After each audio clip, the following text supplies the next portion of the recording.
विपक्ष क्या चाहता है? क्या शराबबंदी कानून को बैक कर लिया जाए? अगर है तो इसको स्पष्ट तौर पे वो बोले। संजय जायसवाल जी जैसे लोग या भारतीय जनता पार्टी के जो नेता हैं, उनके बयानों से आप उनकी मंशा को समझ सकते हैं कि वो लोग समाज विरोधी और महिला विरोधी हैं। लगातार शराबबंदी की समीक्षा के आड़ में शराबबंदी को ही समाप्त करना चाहते हैं कि नीतीश कुमार जी के शासनकाल में ही ऐसा संभव हो पाया है कि बड़ी संख्या में पुलिस विभाग के साथ साथ एक्साइज विभाग के अधिकारियों को भी बर्खास्त तक किया गया है। इस शराब को लेकर के हम बहुत उससे प्रताड़ित होते थे।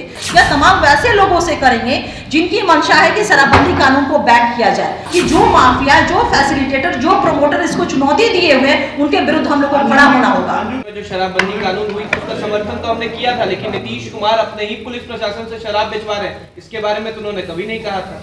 लेकिन नीतीश कुमार जी के शासनकाल में ही ऐसा संभव हो पाया है कि बड़ी संख्या में पुलिस विभाग के साथ साथ एक्साइज विभाग के अधिकारियों को भी बर्खास्त तक किया गया है।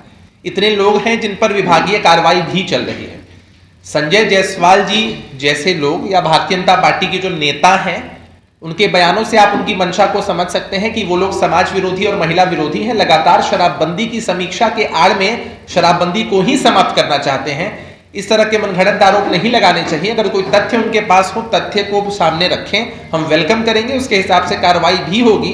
लेकिन विरोध करने के लिए विरोध करना है तो करते रहें। बिहार की जनता, बिहार की महिलाएं, बिहार के लोग इस बात को जानते समझते हैं कि शराबबंदी के कितने फायदे हुए। क्या आप लोग ब्लड टेस्ट करवाने के लिए तैयार हैं? वो कह रहे हैं हॉस्पिटल का नाम बताइए, हम लोग आ रहे हैं जांच करवाने। देखिए, इस तरह की बेबुनियादी बातें करना ही उनकी आदत सी बन गई है।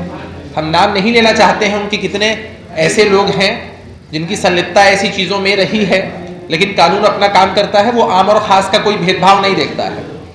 अरे हमारे दल के हों या किसी और दल के हों, कोई भी व्यक्ति कहीं भी अगर गड़बड़ी करेंगे तो पकड़े जाएंगे।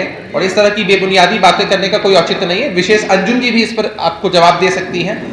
जिस तरह से शराबबंदी का मौखौल उड़ाने की ये लोग लगातार कोशिश कर रहे हैं, महिला विरोधी नीतियों को दर्शा रहे हैं। बातों को, आपका जो सवाल था, आपने कंपेयर किया सेशन कम को लेकर के सेंट्रल और हमारे बिहार को लेकर के। लेकिन एक चीज़ मैं आपको बताना चाहूँगी कि वहाँ जो सेशन कम हुए हैं, उसके बाद जो वर्क एग्जीक्यूट हो रहे हैं, काम हो रहे हैं, वो ऑर्डिनेंस के माध्यम से हो रहे हैं। हम लोग तो चुनौती देते हैं ना, कंपेयर कर लीजिए। हमारे नेता, हमारी सरकार जो भी वर्क एग्जीक्यूट करती है, काम करती है, वो विधेयक के माध्यम से सर्वसम्मति से और विधानसभा में संवैधानिक तरीके से, लोकतांत्रिक तरीके से उसको पास करा करके। दूसरी चीज शराबबंदी की जो बात है, एक तरह से देख लीजिए कि पूरा 10-12 दिनों से बना हुआ है, पूरे बिहार में नैरेटिव लोगों ने बना करके रखा है कि शराबबंदी फेल है, शराबबंदी कानून फेल है, विचार करना चाहिए।